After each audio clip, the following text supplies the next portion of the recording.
What if everything you thought you knew about David isn't the full story? From viral hits to media headlines, the rising singer is now surrounded by whispers of scandal. But is he truly guilty, or is he being framed? New conflicting evidence could change everything you think about this case. Now, just a recap. On September 8th of 2025, a missing teenage girl by the name of Celeste Hernandez was found in the trunk of a Tesla in the Hollywood tow yard. She was just 14 years old at the time of her disappearance and would have turned 15 the day after her body was found. Celeste was identified by her mother from a distinctive tattoo on her right index finger. Her body was badly decomposed and unconfirmed sources reported that her body was dismembered. Now, the vehicle she was found in was registered to a rising singer from the Houston area named D4VD, pronounced David, the same name Celeste's mother had told detectives her daughter was dating. At the time Celeste was discovered, David had been on tour for the past month, aligned with the same time the Tesla had been left abandoned. Social media instantly made David prime suspect number 1. Now, fast forward 3 weeks after the body has been found, there are still no arrests in this case, and David is still free.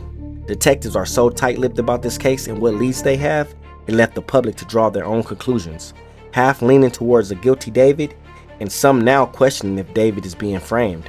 Now, the facts that we do know is that David has been talking to Celeste since she was around 11 to 12 years old, and he was 17. Which that alone is weird. Like, why are you 17 hanging out with 11 and 12-year-olds? Like, but we'll let the police sort that one out.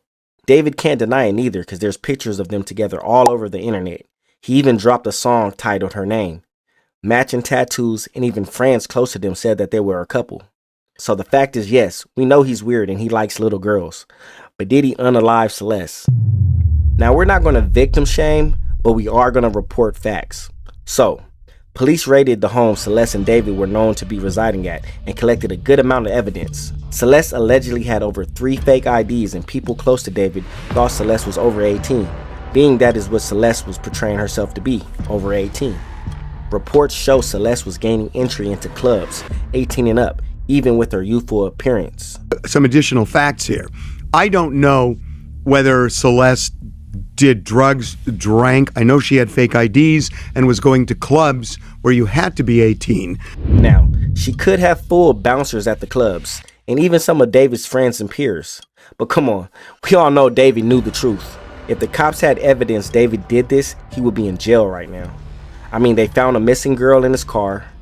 Either he's the world's dumbest, smartest criminal, or there's other players involved. So let's shift our attention away from David just for a second.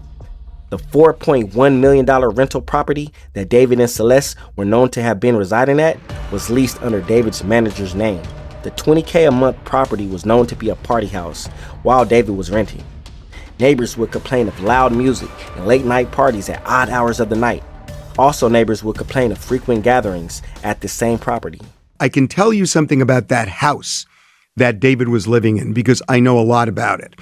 It is a party house. Wait, how do you know about this house? Because I've talked to a bunch of neighbors and I've talked to people connected to the house. I have a lot of information on this house.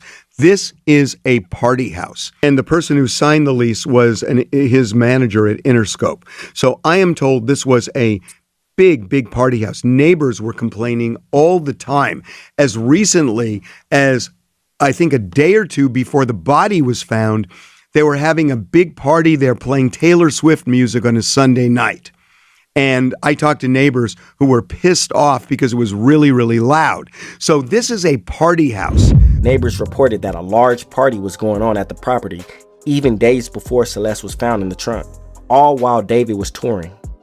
Reports show that numerous people had access to this property, and even numerous people had access to the Tesla registered under David's name. Now, this brings to life a theory of what ifs. What if David was on tour and there was a big party going on at the house and people were doing substances?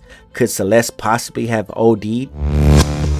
Could the people at the house panic and place Celeste in David's vehicle as a cover-up? One thing we do know is that the home had external security cameras installed, cameras covering entry points, backyard, and street. And once reviewed, police should have a timeline of how the body ended up in the trunk of that Tesla. Not only the cameras at the home, but neighbors have cameras as well, so those would definitely be reviewed by police. Connecting the dots even more, Tesla has built-in cameras themselves, and Tesla has been contacted. Footage has been requested and handed over to detectives. Teslas have cameras all over, and that they have clearly subpoenaed Tesla to get all of the video and any photographs, but certainly video. They should be able to see who placed the body in the Tesla. That, to me, is going to be the smoking gun. That will lead them not necessarily to who killed her, or if she was killed at all. And again, she may have died of a drug overdose, for all we know. But they're going to see who put her in that Tesla. My guess is they've already gotten that. The medical examiner's office has released Celeste's body over to her family. And now connecting DNA and concluding the cause of death, along with video footage, the time clock on finding who is responsible are down to the last minutes. Following this investigation, movers were seen removing belongings from the Hollywood property, and the lease has since been broken. With David still being free, is that a sign that David potentially might be innocent or guilty to some degree? I guess we still have to wait for those final answers. Rest in peace, Celeste.